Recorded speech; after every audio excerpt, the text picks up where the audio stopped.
Pre-retirement planning has to be the epitome of important, but likely not urgent for you. The closer you get to retirement, the more urgent it gets, but if retirement still feels like it's a long way off for you, then this can be an easy one to put off.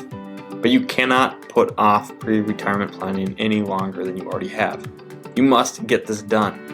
You are already putting a lot of time into retirement. Even if you are just doing the bare minimum of retirement savings, putting away 3% of your paycheck into your 401k, you are still putting some serious time into retirement.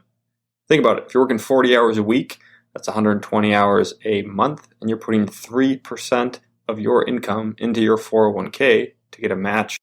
That's 3.6 hours a month that you are contributing to your retirement account. 3.6 hours. If your retirement is going in the wrong direction, or you don't have a plan for where all that time is going, that's not a good thing. Spend a little bit of extra time planning your retirement versus just wandering into it. You cannot wander into a great retirement. Put in the time, put in the effort, or hire someone to do it for you. This is critical. Your action steps for this week are to 1, find out your retirement principal amount. What do you need as a dollar-specific number to be able to retire by the date that you want to retire on?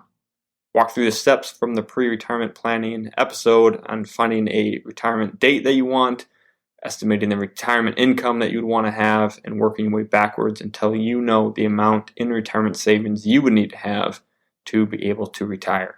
Having that number in your mind, that goal, allows us to better focus on planning your retirement versus wandering into it.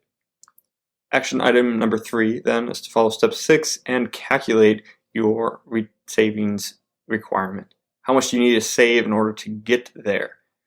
Those two numbers, how much you need in the end and how much you need to be saving in order to get there, will help guide what you need to be doing to plan for retirement. Of course, you'll need to do tax planning, investment planning along with it, but at least getting these numbers correct or having some kind of number in your mind around these numbers is a good place to start. And action item number 3 is to use Right Capital to get this all a lot more accurate. There's a link in the show notes of this podcast where you can set up a Right Capital account or choose some other financial planning software if you want to, but this is free and pretty strong. Put in your information. You can put in the amount you want for retirement in terms of income and other spending. It allows you to follow all the steps we outlined in the episode and create a mini retirement plan. From there, you can perform some different analyses, see what you would need to save or change in order to achieve your goal and get a much better retirement plan.